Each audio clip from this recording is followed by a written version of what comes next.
Olá, bom dia a todos. Sejam bem-vindos a mais uma Jam Session. Jam Session são conversas informais e descontraídas, onde é que eu convido daqueles convidados com quem eu gosto de falar, com quem eu gosto de aprender, com quem eu gosto de partilhar a vida, que eu acredito que é isto, não é? A vida é partilhar conhecimento. E então hoje trouxe aqui o meu amigo António Alvarenga. António, como estás? Tudo bem contigo? Tudo bem, Pedro. Obrigado pelo convite. António, olha, obrigado eu, não é, António? Conhecemos em 99 e estávamos no Porto, António. Tu lembras-te disto? Ou seja, 1999, António, não é? Há alguns bons anos atrás. Que memórias traz isso? Ou seja, 1999, jovens empresários de elevado potencial. O que é isso para a tua vida? Fala-nos disso. É incrível, de facto. Eu estava a tentar fazer as contas, mas depois perdi-me a meio, mas já vão 20 e tal anos, não é? 20 e tal anos. Exatamente. Impressionante. 22. É engraçado porque na altura, em Portugal, falava-se pouco desta ideia de que era uma alternativa para as pessoas, não é? Criarem o seu próprio projeto, etc. E nós fizemos parte desse movimento inicialmente, foi aí que nos conhecemos e foi muito giro. Na altura o meu projeto era uma livraria, eu tinha uma livraria como projeto, que acabou por se revelar, pelo menos até agora, não execuível, mas foi uma experiência muito interessante. Eu lembro do Paulo Ferreira do Amaral, que foi uma pessoa incrível, com quem eu ainda tenho algum contacto e que foi muito interessante. E depois lembro das pessoas, obviamente, e da ti, obviamente, e dos outros com quem, naquele momento, mas já foi há muito tempo, é incrível como o tempo passa, e eu não sei muito bem. Por um lado, acho que, olhando para mim, não é? Para nós, acho que estamos mais ou menos na mesma.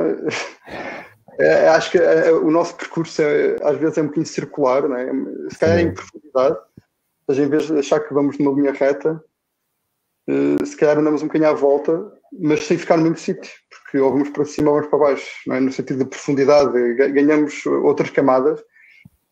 Se calhar há algumas coordenadas que se mantêm. Sim. Verdade. António, eu vou partilhar o meu insight e depois gostava que tu complementasses. Ou seja, eu acho que tem tudo a ver com nessa última palavra que falaste, ou seja, coordenadas, não é? Eu acho que nós caímos ali no Porto, não é, António? Nós não sabíamos bem onde é que a gente ia. Ou seja, alguém nos deu uma coordenada e nós fomos para dentro de uma casa, não é? Eu acho que, da minha parte, eu inscrevi-me porque eu conhecia aquela revista de Ideias e Negócios, a revista do Despeça-se Já, e eles falavam lá o programa Jovem Empresário de Elevado Potencial. E é como tu falaste, ou seja, não é? Estávamos nos finais dos anos 90, não é? A economia, toda a gente, empreendedor, ou seja, eu estava a sair da recém-universidade, e caí dentro de uma casa, não é? Onde é que estavam lá 20 pessoas, apaixonadas como eu, não é? Eu não conhecia, apaixonadas por negócios, apaixonadas por aprender, e foi uma experiência, super marcante naquela medida de que é incrível essas camadas, ou seja, quando tu te juntas, quando tu estás próximo de pessoas que têm a mesma energia que tu, quando estás com um conjunto de pessoas que têm o mesmo foco, e tu és surpreendido permanentemente, ou seja, mas quando estás dentro de um ecossistema mais desenvolvido que o teu, ou seja, eu tenho claramente essa noção, ou seja, quando eu entrei lá para dentro e disse, eu aqui estou a aprender a qualquer altura do dia, da noite, da madrugada, no coffee break, ou seja, eu estava naquela fase, ainda estou hoje, mas passado alguns anos, esponja, não é? Ou seja, aquela coisa do... Ou seja, deixa-me aprender, deixa-me ver, deixa-me conhecer. E marcou-me até aos dias de hoje, não é? Porque a diversidade de conhecimentos que nós tivemos, não é? Claro que já o tínhamos tido na universidade e nos livros, nessas livrarias todas, mas eu acho que acima de tudo é a magia das pessoas, ou seja, quando tu juntas uma equipa motivada com um objetivo, com um propósito comum e com diferentes formas de estar, mas alinhadas com o resultado, a coisa é incrível. O que é que tu achas disso? Ajuda-me aí. Sim. Sim, eu acho que, de facto, acima de tudo, é a ideia de juntar um grupo de pessoas, ter uma ideia do que é que elas podem fazer em conjunto, mas também não ser uma ideia completamente fechada. E acho que aí isso aconteceu, ou seja, havia um plano...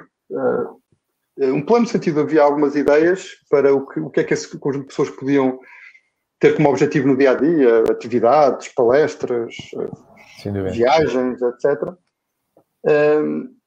Mas não era uma coisa completamente fechada, e nesse sentido, depois, claro, há pessoas com quem eu nunca mais tive, outras pessoas com quem me voltei a reencontrar, e acho que depois, ou seja, depois o que acontece é um bocadinho imprevisível, não é? O que é que vem dali O que é que vem, aliás, o que é que vem de qualquer encontro, uma espécie de encontro mais ou menos organizado, que tem impacto, obviamente, pelo facto de haver ali uma energia, um conjunto de pessoas com uma certa energia, um conjunto de ambições e de sonhos, etc. Sim. António, de lá para cá sei que fizeste uma viagem incrível, não é? Hoje atualmente és o CEO da Alvar Research and Consulting, tens um palmarés incrível do ponto de vista académico, profissional, tens uma paixão incrível, não é? Por perspectiva estratégica, cenários e análise de tendências e scanning.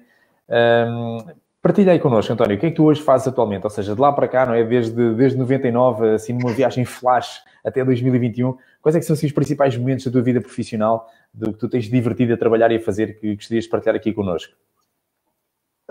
Essa é uma história muito aborrecida, Pedro. Pois não só a parte divertida, também a outra fica para outra parte. Não sei, acho que o que é que eu fiz?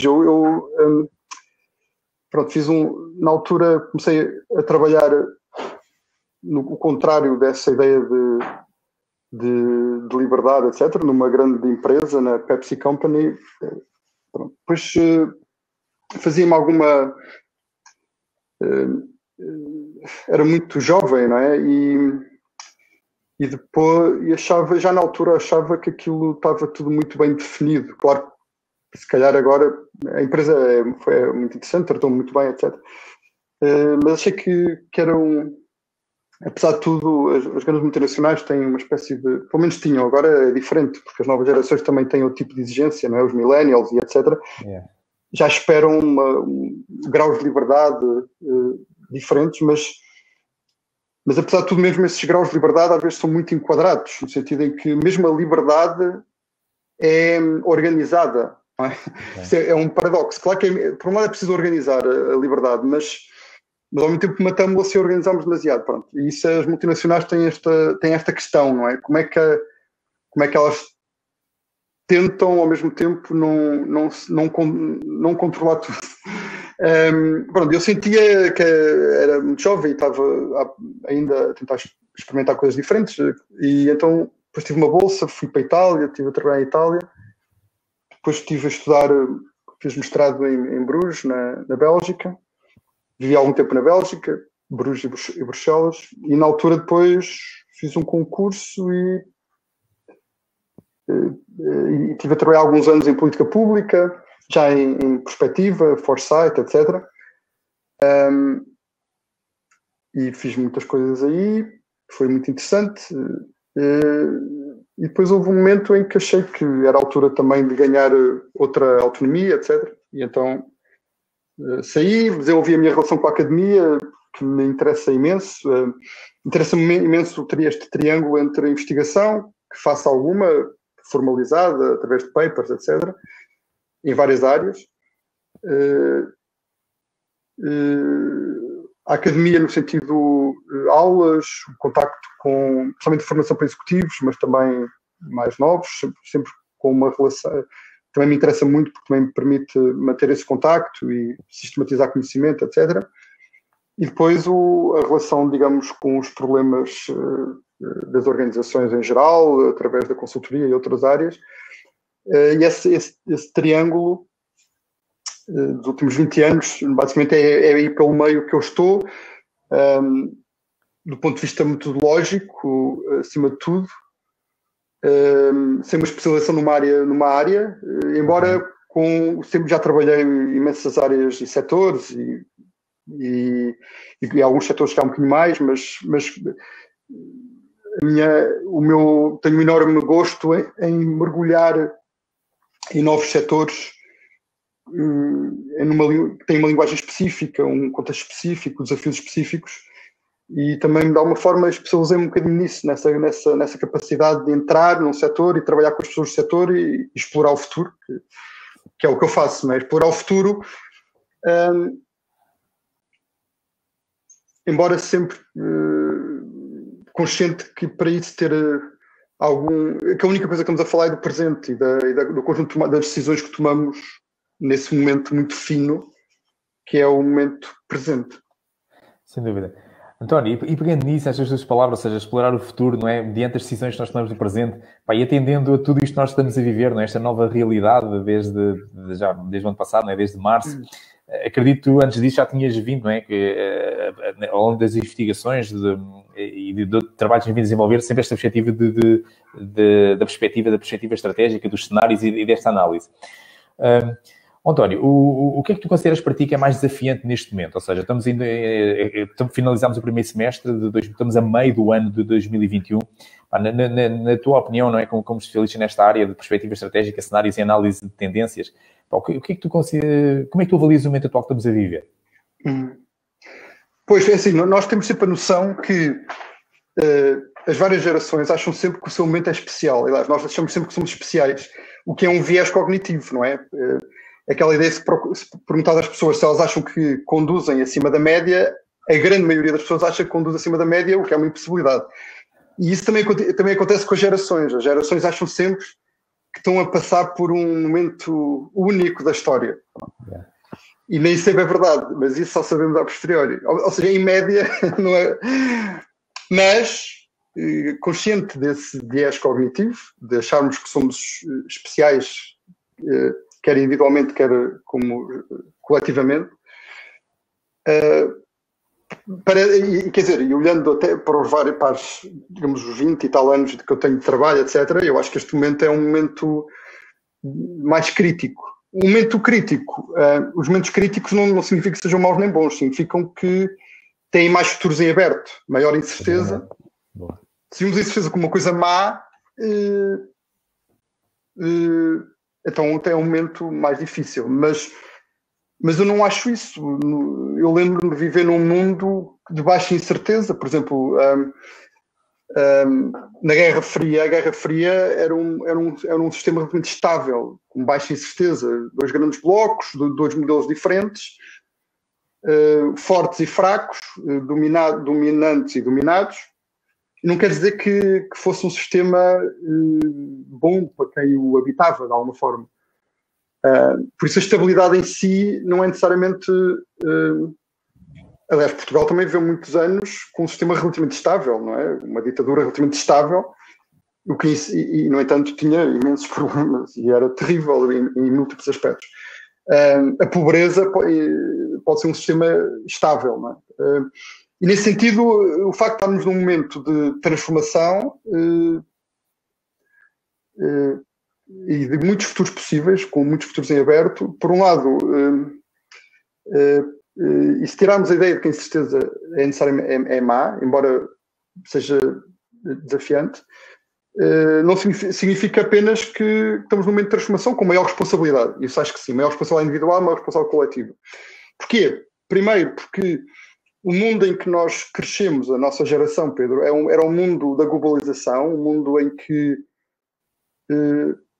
para tudo parecia possível, a queda do Muro de Berlim, a liberdade de circulação de pessoas, a liberdade de circulação de ideias, a liberdade de circulação de capitais, o menor nacionalismo, a Organização Mundial do Comércio, a ideia de que não era muito correto os Estados serem protecionistas, porque isso era mau para todos.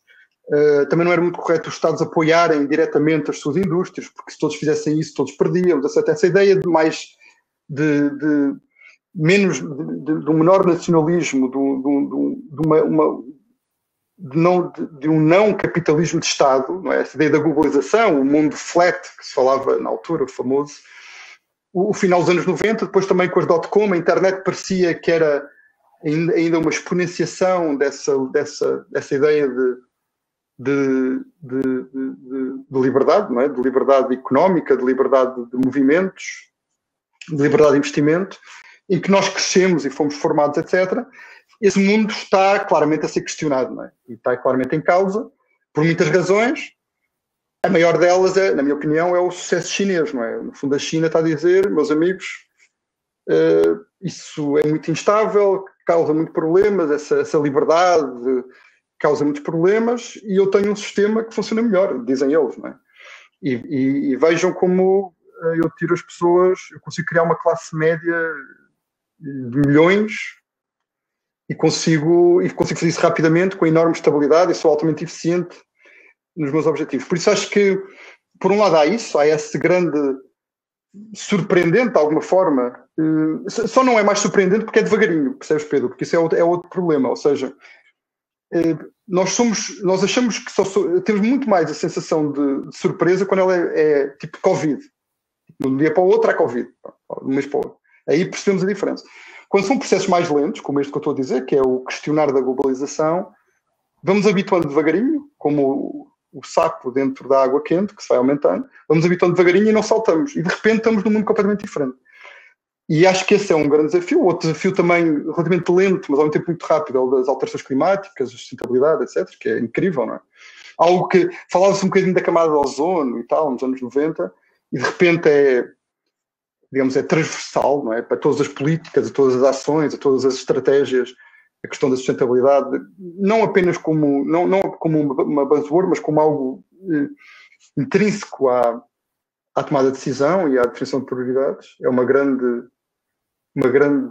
transformação. Depois há outras, como na Europa em particular, a Europa ficou secundarizada, a sociedade ficou mais envelhecida, nós estamos, em média, estamos mais velhos, e isso tem muitos impactos também, etc. Vou-me calar, Pedro, força. António, olha, só quero fazer mais uma questão final, está bem? E quero-te obrigado pelas tuas partilhas. António, tanto tu como eu temos filhos, ou seja, neste momento, qual é que era uma mensagem que tu gostavas de deixar aos nossos filhos, às gerações que estão para vir e a seguir à nossa? Só uma mensagem final. Sim, isso é uma pergunta muito gira. Eu acho que é mais importante uma mensagem para a nossa geração do que para as gerações que vêm aí, porque as crianças, quando nós nascemos, não temos limites, não é? Temos muito poucos limites. Temos alguns limites, que são os nossos sentidos, que se desenvolvem, que nos vão dando possibilidades. Temos um enquadramento, as pessoas que nos são atribuídas, não é? Quando nos nascem, as condições, isso é muito determinante, claro, temos limites. Mas olhamos para o mundo cheio de possibilidades, não é? Quando olhamos para um avião, ele não é um avião ainda pode ser um lápis que faz riscos no céu, não é? Depois, à medida que vamos crescendo, aprendemos, entre aspas, não é? E alguém nos diz, não, claro, atenção, isso não é um lápis que faz riscos no céu, isso é um avião. O curioso é que ser criativo é ainda dizer que aquilo que nós vemos no céu pode ser um avião, claro, mas pode ser um lápis que faz riscos no céu e pode ser outras coisas, não é? E isso é a geração de ideias, geração de possibilidades, diferentes associações. Por isso eu não estou... Quer dizer, se eu posso dizer alguma coisa, é mais para... não tanto para as novas gerações, mas para nós, que é tentarmos não fechar tanto os espaços possíveis, não é não conceptualizar, é importante dar nomes às coisas, mas não deixarmos em aberto, em potência, um mundo que os outros depois cuidarão, que é a função das gerações, que é pegar num mundo, não é, que nos foi oferecido e levá-lo até à próxima. E acho que é não fechar, ou seja, manter em aberto, perceber que o futuro não está escrito, não está pré-definido, que tal como nós tivemos diferentes valores e diferentes perspectivas, as novas gerações também as têm, e depois é mergulhar nelas, não é? Aprender com elas, jogar com elas, perceber o que é que elas procuram e também fazer parte, porque cada vez estamos mais ligados, não é? Nós todos temos uma parte de criança, uma parte de meia-idade e uma parte idosa, não é?